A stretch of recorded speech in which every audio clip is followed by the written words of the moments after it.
პირველ რიგში დავაფიქსირებ ჩემ მხარდაჭერას პატიმრების მიმართ, იმიტომ რომ ვიცი რომ გვიყურებენ და ჩვენ ყველაფერს გავაკეთებთ იმისთვის, რომ ისინი მალე თავისუფლები იყვნენ უკანონო პატიმრობიდან.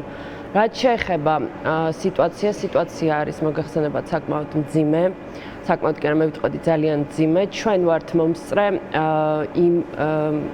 იმ მასშტაბის დეზინფორმაციის და იმ მასშტაბის დაპირისპირების და პოლარიზაციის საცივცაში, როგორც მე, რა ვიცი, აქამდე არ მინახია. მე აქვე ცოტა სხვა ჭრილში გავაგრძელებდი საუბარს. გუშინ ზვიად ცეცხლაძემ გამოაქვეყნა საკმაოდ საინტერესო წერილი, სადაც მიმოიხილავდა დადებითი და უარყოფით მხარეს ბოიკოტის და ბოიკოტი რა ფაზაშია, პასიურია თუ აქტიურია, ისევე როგორც ლელოს პოზიციას და ზვიად ცეცხლაძე, რომელიც არის ახალგაზრდა უკანონო პატიმრობაში მყოფი ადამიანი, მისი წერილის ქვეშ იყო საოცარი კომენტარები.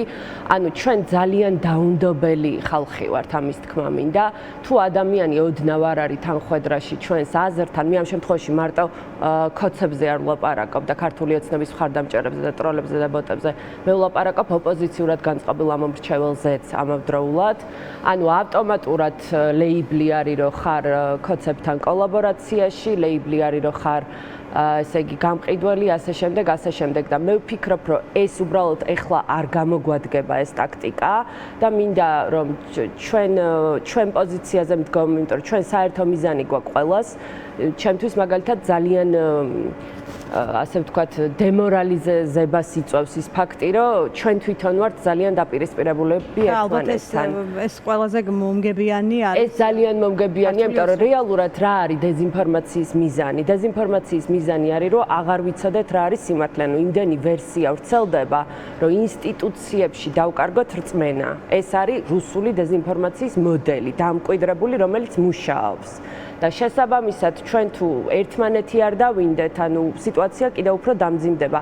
რაც შეეხება ხელოვნურ ინტელექტს გამოვეხმაურები, ანუ დღევანდელი ტექნოლოგიები იძლევა იმის საშუალებას, რომ მაქსიმალურად მანიპულაცია მოხდეს, ანუ ამომრჩევლის, განწყობების, სხვადასხვა კონტენტის შექმნით და შესაბამისად ამას ბრწყინვალედ იყენებს ქართული ოცნება. თუმცა მე მაინც ვფიქრობ, რომ აი მედია წიგნიერი ამომრჩეველი და ის ადამიანები, რომლებიც მე მაგალითად მქონდა შემთხვევა, რომ ეხლა ხანს ანუ ცდილობ, რომ დიდათ არ ვეკონტაქტო ქართული ოცნების ამომრჩევლებს. არ ვიცი ეს სწორი ტაქტიკაა თუ არა, გიორგის ნერვები ყოფნის რომ აუხსნას და respect, მაგრამ ჩემ შემთხვევაში მე ბევრი ავხსენი, ზოგი არის, რომელიც არის ვთქვათ აი სრულიად შეუგნებელი, ასე ვთქვათ. ამერჩეველს არ ვეკონტაქტები. ალბათ შეიძლება ვეკონტაქტო. მე პოლიციელები ვიგულისხმებ. გასაგებია, კი ბატონო. თუმცა ვეკონტაქტები უბრალოდ რავი ადამიანურ დონეზე. რა თქმა უნდა და აი მე მაგალითად მქონდა შემთხვევა, რომ ერთ ახალგაზრდა ადამიანს, რომელიც კარგი პიროვნება, ქართული ოცნების ამომრჩეველია, ანუ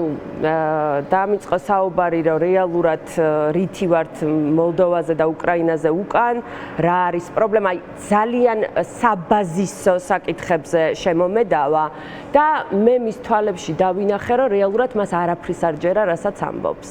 ანუ აი აქაც უნდა განვასხვაოთ ამომრჩეველი, არის ამომრჩეველი, რომელსაც მართლა სჯერა და ეს არის ცოტა აი არ ვიცი ხარ მინდა თაობებით დავყო ეს ყველაფერი, მაგრამ მართლა ვისაც ჯერა არის ესეთი ამომრჩეველი, ვინც გაჟღენთილია ამ იდეოლოგიით და არის ვისაც არ ჯერა, მაგრამ შეიძლება მისთვის ხელსაყრელია ამ მომენტში, რომ ეს მესეჯ ბოქსი გაავრცელოს.